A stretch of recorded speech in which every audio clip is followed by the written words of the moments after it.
سبحان الله والحمد لله. Assalamu alaikum wa rahmatullahi wa barakatuh. Today, inshallah, we continue our course, the articulation points of Arabic letters. We said before we have 5 major areas coming from the Arabic letters.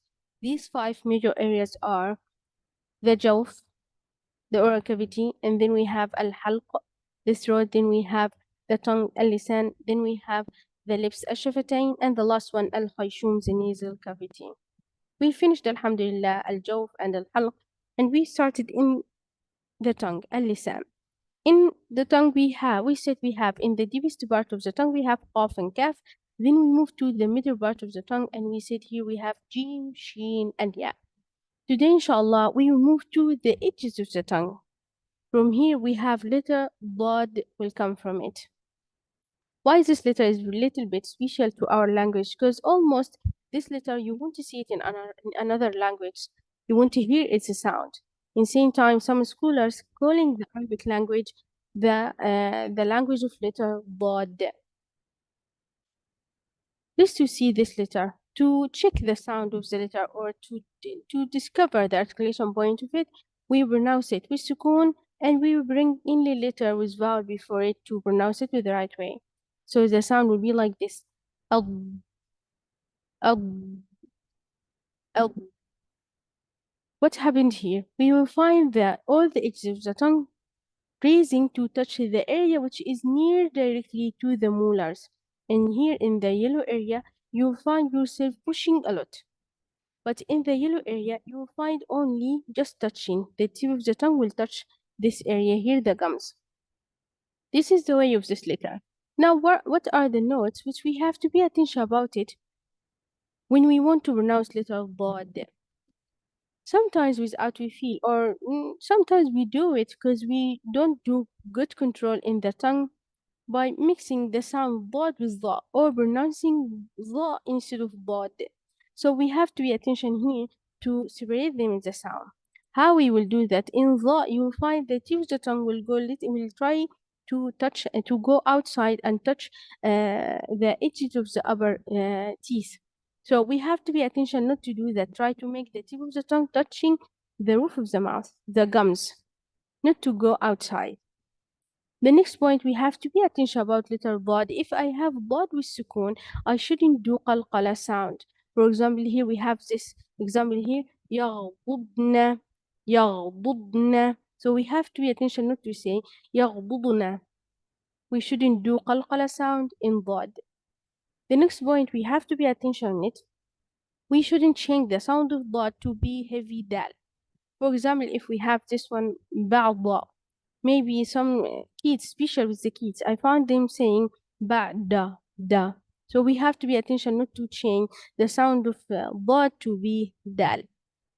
The next point we have to pay attention about it. We shouldn't cutting the sound of daad by leaving the makhraj, the articulation point, without completing the sound, especially if we have daad with sukun, with shadda. For example, here we have this one nuqayyid. Maybe without we feel, we cut the sound of daad and move directly to the next word. So we have to pay attention to give the daad with sukun its time. The next point we have to pay attention about it. We have to pay attention not to pronounce the daad with light sound, especially if we have before it light letter. For example, here maybe without we feel, instead of saying wakhfid, we say wakhfid. So we have to pay attention to not to make the sound of daad to be light letter. Why? Because daad is heavy letter. Wakhfid, fid, not fid. The next point we have to pay attention about it. We shouldn't circling the lips while we pronounce letter daad. This only will happen if we have daad with dhamma, because in dhamma vowel we circle the lips.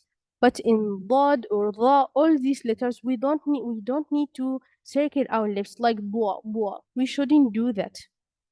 The next point we have to pay attention about it. We shouldn't mix between the sound of daad and dha, especially when we meet them in Surah al-Sharh. When I say ألم نشرح لك صدرك ووضعنا عنك وزرك الذي أنقض ظهرك. We shouldn't say الذي أنقض ظهرك. قضى ظهرك قضى ظهرك, or try to mix them together or merge them together. So we have to give everyone its time. قضى ظهرك. Okay, so we have to be attention not to mix them together. The next point we have to be attention in it, we shouldn't mix ضاد with طاء. Same thing. I shouldn't say فمن اضطر here. It looks like there's no ضاد here. I move directly to طاء. So we have to be attention to pronounce ضاد very well and then we move to طاء. فمن اضطر. The next point we have to be attention not to mix between ضاد and ta. I shouldn't say أفضتم. Here I did mixing between ضاد and ta. No, we have to separate them. أفضتم. Then we have to be attention not to mix between ضاد and ضاء, ضاد and طاء, ضاد and ta.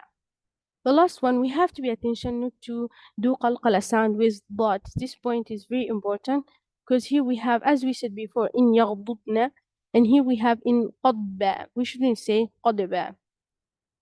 Alhamdulillah, we finished the notes about letter ضاد. Try to pronounce this letter, and if you want to check the sound if it's right or no, you can send me, and inshallah, I'll reply on you.